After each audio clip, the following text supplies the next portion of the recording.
Hello friends, wishing you all happy Makar Sankranti, happy Bihu, happy Pongal, happy Lori.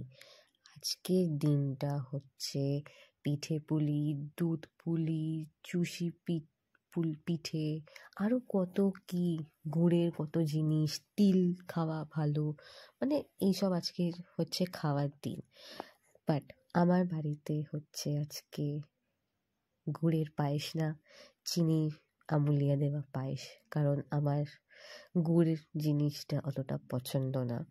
তো তাই জন্য মা মেয়ের কথা ভেবে চিন্তা করে গুড়কে ক্যান্সেল করে দিয়ে এমনি যেরকম পায়েস হয় সেরকমই পায়েস করছে। তো তার জন্য মা দুধটাকে ফোটাতে দিয়েছে, তার মধ্যে দিয়েছে তেজপাতা, এলাচ দিয়ে বেশ কিছুক্ষণ ধরে ভালো করে ঘন করে দুধটাকে ফুটিয়ে নিয়েছে। দেন গোবিন্দভোগ চালটাকে কিছুক্ষণ ভিজিয়ে রেখেছিল।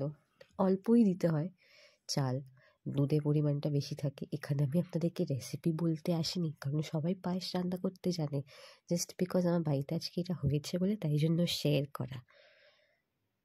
আর এখানে মা একটু কাজু কিশমিশও রেখেছে। তো এখানে দেখছেন অলমোস্ট চাল সেদ্ধ হয়ে গেছে, আর অনেকটা পরিমাণও বেড়ে গেছে। সেদ্ধ হওয়ার পর এর উপর দিয়ে দিচ্ছে কিশমিশ। আমার আগে ছোটোবেলায় পায়েসে কিশমিশ খেতে ভালো লাগতো, বাট এখন আমার পায়েসে ওই কাজু ব্যাপারটা ভালো লাগে। আর এখানে দিচ্ছে চিনি। লোক দেখে অবাক হয়ে যাবে, বাবা কোথায় গুড়ের জিনিস খাবে, খাচ্ছে চিনির পায়েস। বা যার যেটা ভালো লাগে সে সেটা খাবে, তাই না? আমার যেটা ভালো লাগে সেইটাই আজকে আমার মা বাড়িতে বানিয়েছে।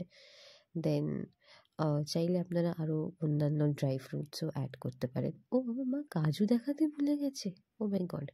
আর এখানে ছোট্ট একটা বাটিতে পায়েস হয়ে যাওয়ার পর মা এটাকে সার্ভ করছে। আর একটা কথা কি জানেন, এই যে দেখছেন গরম পায়েস ধোয়া হচ্ছে, এমনি আমি মিষ্টি জিনিস অত পছন্দ করি না, বাট আমার না এই গরম গরম পায়েস, বেশি গরম না মানে মোটামুটি গরম পায়েস খেতে বেশ ভালো লাগে। একটু উইয়ার্ড, বাট বেসিক্যালি লোক ঠান্ডা পায়েস খায়, আমার একটু গরম গরম পছন্দ, বাট আমি বাড়িতে এসে ঠান্ডা পায়েসটাই খেয়েছি।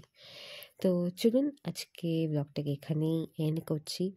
যদি ভালো লাগে তো একটাই লাইক করবেন, আর আবার সবাইকে জানাই happy Bihu, happy Makar Sankranti, happy লোহড়ি, happy